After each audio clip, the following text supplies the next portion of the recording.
So in this video clip, I just want to discuss with you on Indian reservoirs, the sleeping giants of aquaculture. And we all know the production of India at present is around 14 million tons, and we are planning to increase it to 20 million tons in the next few years. And of course, the inland sector contribute almost close to 70%. And as we understand, the coastal contribution is stagnated. So it needs to give a momentum to our inland fish production. So one of the important aspect is the momentum can be given by waking up the reservoirs for fish production. And if you take the production, the small reservoirs and medium reservoirs, the large reservoirs, it is ranging from only 33 kg to 170 kg. It is a very small or very minimum production we are getting from this different types of reservoir. Whereas the target is from 100 to 500 kg, a minimum, to reach in the next few years.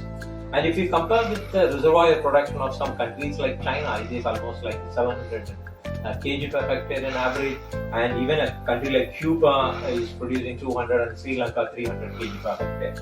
So the issues involved in reservoir less production in India, particularly Tamil Nadu, or the lack of desired size of seeds availability for stocking. And we do not have adequately grown fingerling sizes to be stocked in reservoirs. We straight away either stock from the hatcheries in a very small size in a fry stage. So in the process, we end up with a poor survival. And then unorganized input-output sector with respect to reservoirs. So this is another reason.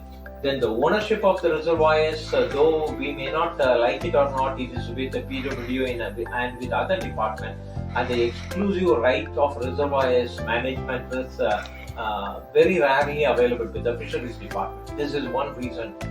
Though we may not be getting the possession of the reservoir from PWD, and the fisheries department should have a kind of a better interaction with the PWD or other department to have kind of interaction to increase the production, or we need to have a clear policy assigned by the government of India and the state for the better utilization of the reservoirs for fisheries production. And the lack of auto recruitment is also another reason why the production is very low in the reservoir. And coming to the discussion point of way forward, what we have to do to increase the production in these reservoirs, the first and foremost thing is like we need to have a good modeling developed for these reservoirs. Respective reservoirs need to be developed with good modeling, taking into effect the environmental aspect, the utilization of water for agriculture, and the utilization of water for aquaculture. So this kind of good modeling has to be done. And the second aspect is the data are found to be like obsolete, and we do not have right data available with us. So there should be some good GIS based data development for these reservoirs. And the culture-based capture fisheries and the capture-based aquaculture, and these are the concepts developed by the government of India. And these need to be given more impetus so that the production can be enhanced from the mere 50 or less kg per hectare per annum to at least 200 to 300 kg per hectare. And the setting up of a model reservoir is another important aspect. As we are doing for wetlands or for sanctuaries, we need to have a better model reservoirs developed for each state. The Ministry of Fisheries can do some kind of groundwork with the help of the agencies like NFDP and Fisheries Department. They can develop at least a couple of reservoirs, such as small, medium and larger reservoirs in each state as a model, with a kind of better production of fish using cage farming, or better stocking of these reservoirs, and better nursery facilities provision. So these things can help to increasing the reservoir production. And then aging is another important factor why the production is going on decreasing. So we need to have a kind of reclamation of the reservoir area to be undertaken to increase the productivity of the reservoir so that the fish production can be increased. And then the habitat fingerprinting is a new concept and we need to have a clear picture of the indigenous species available in a particular reservoir.